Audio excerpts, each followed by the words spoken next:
what you lied, who you lied to, who you didn't lie to. I mean, it's way too complicated. And you're going to fail. I can't remember one thing. Now you want me to remember 2 or 3 or 4. Right? And it's, and it's layered. I used to do these seminars at this company, and I used to give this example of a guy who, goes out to drink with his buddies and comes home and tells his wife, "Oh, I was at work late."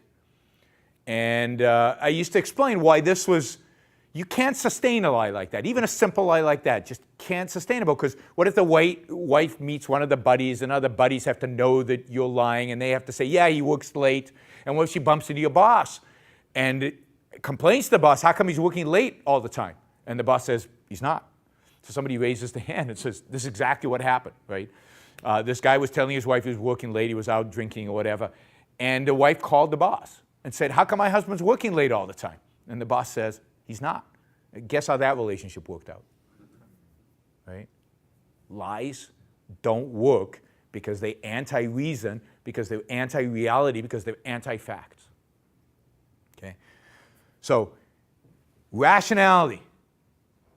Ayn Rand defines 7 virtues to live by for a good life. And I'm not going to, so it's, I'm probably going to get them, I'm probably going to forget one. Eric's laughing. Rationality, honesty, right? We just talked about honesty. And honesty is primarily not faking reality, primarily for yourself. Justice. Justice is being rational in how you deal with other people. It should be rational in how you deal with yourself. It should be rational in how you deal with other people. People should get what they deserve from you, good or bad. And you have to be objective and rational about that, not emotional and subjective about it. Okay? Independence. You have reason. You have a mind. You are the only person who can do thinking for you. You can get advice from other people. Advice is great. You want to listen to other people, particularly smart if they have your interests in mind. But you are the one who's going to make the decision. You have to. You can't relinquish that. It's your life, nobody else's. You can't listen to your mother after a certain age. I mean, she's great, and I'm sure she's smart, and I'm sure she has your own interests, but you have to, you have to make those decisions. You have to understand what she's saying if she's got your own interests in mind, but you have to make the decisions about what's right and wrong for you. Integrity. If you say stuff, if you believe that you're going to be rational, that rationality is good for you, then you got to do it. Right? You got to walk the walk of reason. Right? I always miss one. What am I missing? Productiveness. Yeah, how can I miss productiveness? Your life is yours, therefore you're responsible for maintaining it, for getting the physical material that you need in order to survive. Being productive is essential for your happiness. I'm going to end with these 2 virtues, productiveness and pride. Pride is your commitment to be morally perfect, to be the best that you can be. Not in a superficial sense, not just the biggest, the richest, the strongest, but the best in everything that you do. That's what pride is, that commitment. And what do you need in order to have that kind of commitment? You need to have self-esteem.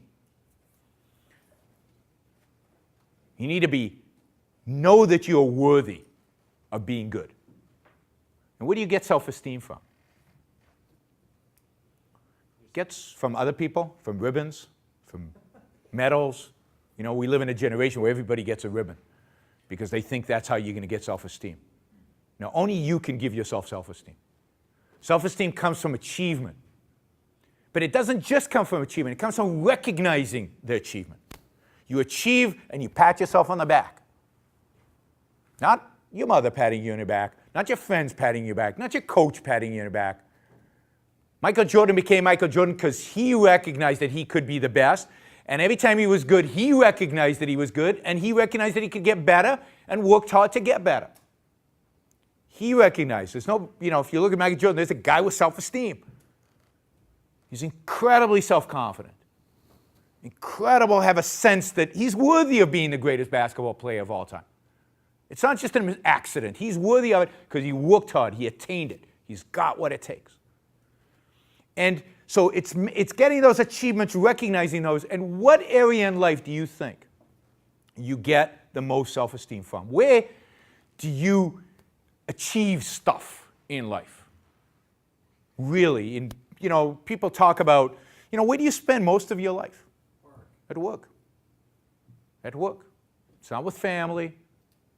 It's not at the gym. It's not in the front of the mirror. It's at work.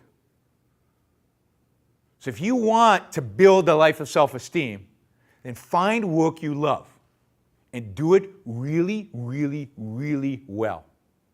Not because other people expect you, not because you'll get rewarded for it, but because you will reward yourself when you make those achievements. Stretch yourself. Push yourself. Challenge yourself. That's where you'll get the self-confidence to be good at everything else in life. But that's the foundation. The foundation is to be good at what you do at work, being productive. And I wouldn't even call it work. I'd call it a career, because a career is something planned. A career is something long-term. A career is something you develop, you move towards. It's not just the work I'm doing right now. It's the career I have. And a career is not about money. It's not about prestige, and it's not about other people. It's about you. And it's about making the most of your life. It's about fulfilling yourself. It's about being happy. Okay? So that's the 7. That's the formula for success.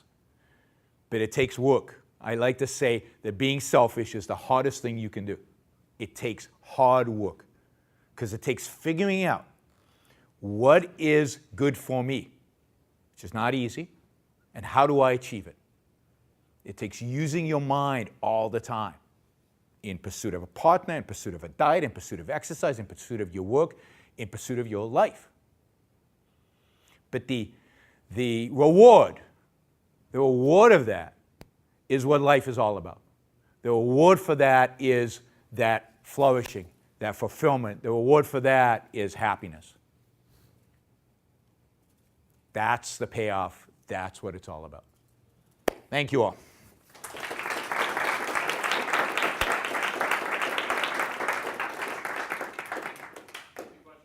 Questions?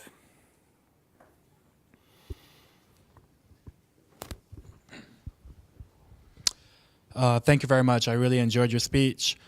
And I had a question, you mentioned earlier about free choice and also how others make you feel guilty and how it's okay to be selfish.